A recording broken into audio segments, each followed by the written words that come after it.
विक्रमादित्य। राजा विक्रमादित्य अपनी न्यायप्रियता और वीरता के लिए प्रसिद्ध थे। उनकी प्रजा उनसे बहुत प्रेम करती थी, क्योंकि वे सदैव सत्य और धर्म के मार्ग पर चलते थे। उनकी राज्यसभा में विद्वानों और योद्धाओं का विशेष स्थान था।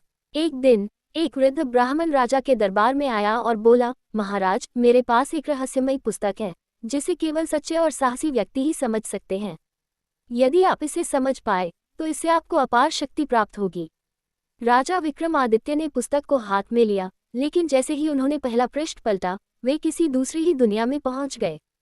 वहां चारों ओर अंधकार था और सामने एक भयानक राक्षस खड़ा था।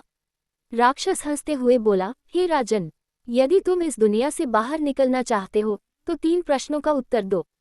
राजा विक्रमादित्य निडर होकर बोले, पूछो। पहला प्रश्न था, सत्य और धर्म में क्या अंतर है? राजा ने उत्तर दिया, सत्य वही है जो अडिग और अटल है, जबकि धर्म वह है जो सत्य की रक्षा करता है। दूसरा प्रश्न था, संसार में सबसे बड़ा बल कौन सा है?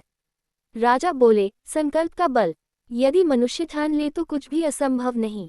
तीसरा प्रश्न था, राजा का सबसे बड़ा कर्तव्य क्या है? विक्रमादित्य ने उत्तर दिया, राजा का कर्तव्य है कि वह प्रजा का पिता बनकर उनकी रक्षा करे और न्याय करे। राक्षस प्रसन्न हुआ और बोला, राजन, तुम वास्तव में योग्य हो।